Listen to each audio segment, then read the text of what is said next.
Holy crap, this is such a gorgeous movie, and I was so worried because, you know, there was all this crap last year with Warner's not being apparently particularly crazy and about the movie Too Dark, and they put a year delay in it. During that period, did you guys worry for it? Because you never know with these things how a studio might just force in some new edit or force in a new look to the film. Did you guys register all that, or were you oblivious? I don't know. They had the smart instinct to to hook up with Spike Jonze in the first place. So thankfully that instinct came through in the end. And I don't know what went down, but they knew they'd be crazy to lose Spike.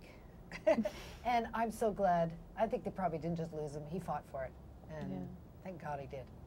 Absolutely, it is a happy ending, as I say. It's just such a wonderful movie. And when I read your involvement, I thought, here are these brave actors. They're going to go out to Australia. They're going to wear 150-pound suits. They're going to be in temperatures up in the triple figures for 12 hours a day. You guys had 3 weeks on a soundstage. Was that the? There you go. I think.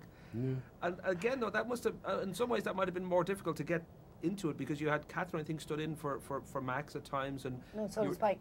Right, and you're dealing with I don't know if you had like foam props or whatever, but was it very easy to click into, because it is a magical world you're stepping into, and yet you're on a sound stage with props and trying to imagine what this will be like.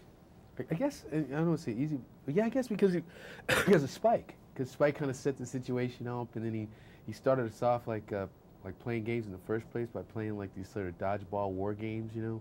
And then we're in there and we got the mics on, they're following us, but we're like, rolling in the dirt, really.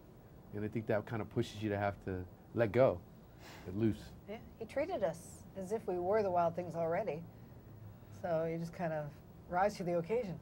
I love the fact that Clyde, Catherine Keener's 10-year-old son, at one point wasn't sure why Spike didn't live with his parents. He's so childlike, he assumed he must still live with his parents. Aww. Was that kind of a notion of working with someone like this, obviously exhilarating and fun and all that, but there's a kind of degree of, because they're so wildly inventive, you just don't know maybe what the end product is going to be like. I don't know whether that was something you just had total faith in, or... It helps to already trust someone, I think.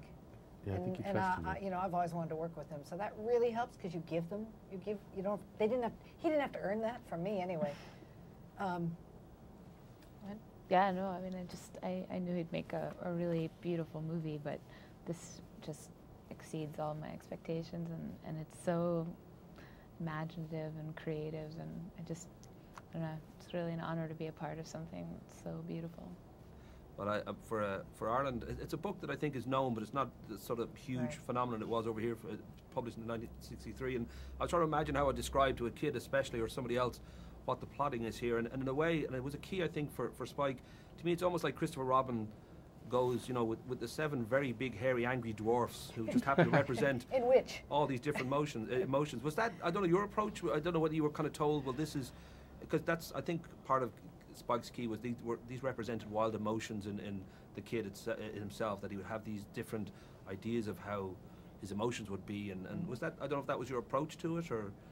It just wasn't really that clear, that linear. It was kind of overlapping. Like sometimes it was clear, sometimes it felt like it was about his sister, or felt like it was about his mother, or it was about the kid. I mean, it was just sort of a mess, and I think that, that kind of made the messy drawing of this kid's imagination and unconscious. I was shocked and delighted when I first read the script to see how sensitive they were, how hypersensitive these Wild Things were. When I guess I'd read the book to my children and thought of them as beasts in a way, and then to read that they're just so sensitive and so raw and open was great. Just great to play off of that with Spike. Yeah, I mean, I think working on the character, you're not thinking I'm a part of this kid's psyche, like I'm love or whatever, but when you look at it, I mean, I can feel that, I can look at it that way, that this kid is addressing all of the different monsters inside of his thoughts and his minds in the closet, you know what I mean? And each one has a different thing. It's very clearly defined like that, but also could be about societal things, issues you have to deal with in society, different emotions you have to deal with that, because it's all about the same thing anyway. It's all about self, like growth and stuff, and like understanding.